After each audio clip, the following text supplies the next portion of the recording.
I see your face everywhere. When I'm going out, you'll be there. I'ma do everything for you. I don't want anyone but you. Put your arms around me, put your faith in me, put your love on me.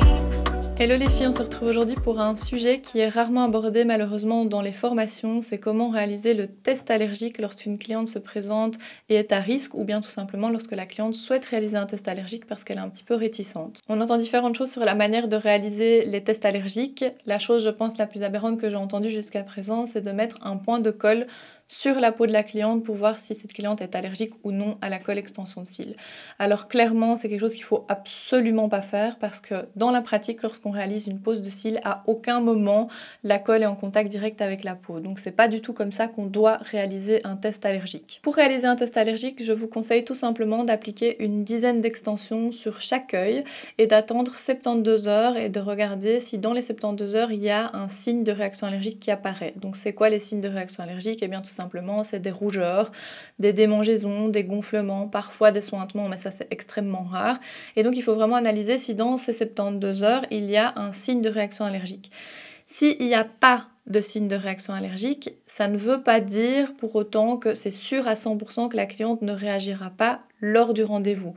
Pourquoi? Parce que forcément le taux d'exposition n'est pas le même si on pose 10 extensions sur chaque œil ou 100 extensions sur chaque œil.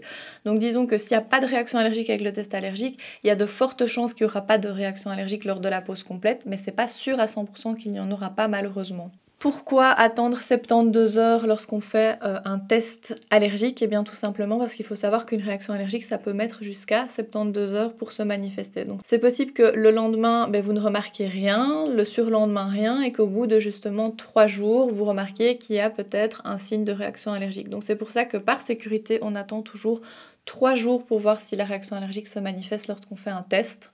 De la même manière que lorsqu'il y a une pause complète, on peut mettre jusqu'à 3 jours pour développer la réaction allergique. Il faut garder à l'esprit que les réactions allergiques, c'est extrêmement rare quand on a une bonne pratique et de bonnes bases, une bonne formation. C'est vraiment extrêmement rare d'avoir une cliente qui fait une réaction allergique.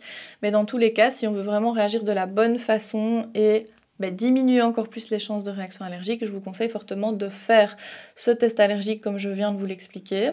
Si vous avez déjà rencontré le souci avec certaines clientes ou bien que vous avez des questions par rapport à ce test allergique ou une autre manière de réaliser le test allergique, que vous voulez voir justement si c'est correct la manière dont vous l'exécutez, vous pouvez toujours m'écrire un petit commentaire, je réponds à tous vos commentaires à chaque vidéo. En attendant, je vous dis à la semaine prochaine. C'était un sujet assez bref mais très important et on se retrouve donc la semaine prochaine pour de nouvelles vidéos.